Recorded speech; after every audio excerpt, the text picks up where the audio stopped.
Vedic astrology can't predict your bank balance, but it can show you the shape of your wealth, where it comes from, where it leaks, and when it arrives.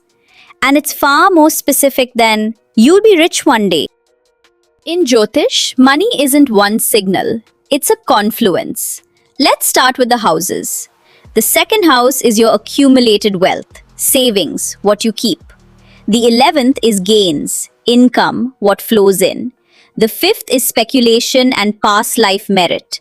And the 9th is fortune itself, luck, the grace of good karma. Strong planets or the right house lords sitting in these four, that's the foundation of wealth in a chart. But here's the catch. A benefic in the second doesn't automatically make you rich. You have to weigh its dignity. Is it exalted in its own sign or debilitated? That single distinction flips the meaning. The second layer is the wealth combinations, the dhana yogas. A dhana yoga forms when the lords of those wealth houses come together, by conjunction, by aspect, or by exchanging signs. When the lord of the second, your savings, joins the lord of the fifth, your intellect and speculation, that's a classic money through the mind combination. When the lord of the first, you, joins the lord of the 11th, gains, your own efforts turn directly into income. These aren't vague, they're named, classical combinations, and the strength of each one matters. The third layer is the one almost no app shows you, the Indu Lagna, your wealth ascendant. Here's how it's built. Take the lord of the 9th house, counted once from your ascendant and once from your moon. Each of those planets carries a classical value, a kala. Add the two together, divide by 12, and count the remainder forward from your moon sign.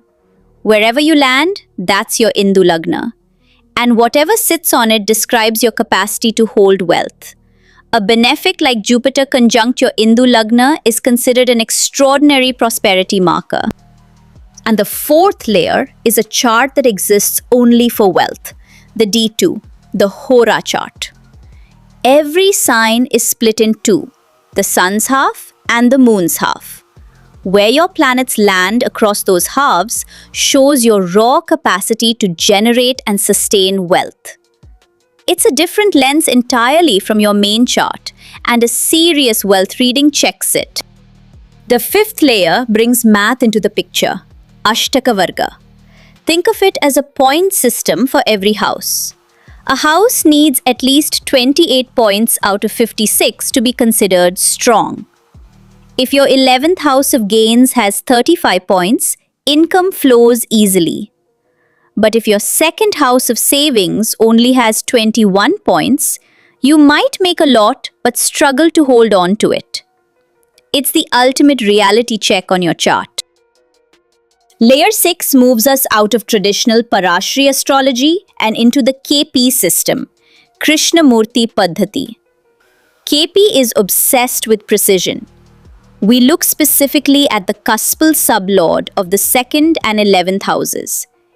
If those sublords signify wealth houses, the promise of money in your chart is mathematically locked in. It's one of the strongest verifications we have. Layer 7 is Jaimini astrology's secret weapon, retention. It's not about what you make, it's what you keep. We look at your Arudha Lagna, your public image, and compare the 11th house from it against the 12th. The 11th is what comes in, the 12th is what goes out. If benefics sit in the 11th, you're a strong saver. If malefics crowd the 12th, expenses will always chase your income. And finally, layer 8, obstructions. This is the fine print. You can have brilliant wealth yogas, but if the lords of your 6th, 8th or 12th houses, the houses of debt, crisis and loss, sit inside your wealth houses, they act as a drag on your finances. Or worse, if your wealth-giving planet is deeply combust, burned by sitting too close to the sun, the wealth promise is masked. So look at what a real wealth reading actually requires. 4 houses weighted by dignity, the Dhana Yogas weighed by strength, the Indu Lagna, the D2 Hora, Ashtaka Varga on the money houses, KP Cuspal sublords, Jaimini retention, and obstruction checks. Done by hand, that's hours of work. And most tools only ever check one of these. This is the part I built Vedalumina for. Every one of those 8 layers, scored, weighted, and combined into a single wealth blueprint. Here's a real chart. The Dhan houses, the yogas, Indu Lagna, the D2 Hora, Ashtaka Varga, KP verification, retention, and obstructions synthesized into one wealth potential index. And underneath it, 3 classical systems are running at once: Parashari, Jaimini, and KP. That's the whole point. The accuracy comes from the crosswork, not from any single technique. It even names the pattern. This chart reads as the networker, wealth through connections and commerce. The blueprint only tells you what's possible, not when. Because the same chart goes through wealth seasons, years that expand and years that stagnate. That's the Dasha timeline, and it's the whole next video. So, 8 layers across 3 systems. That's how Jyotish actually reads money. Want to see your own? A free Vedic birth chart is at vedalumina.app, and the full wealth blueprint is on the Explorer plan. Subscribe because next we map when your wealth arrives.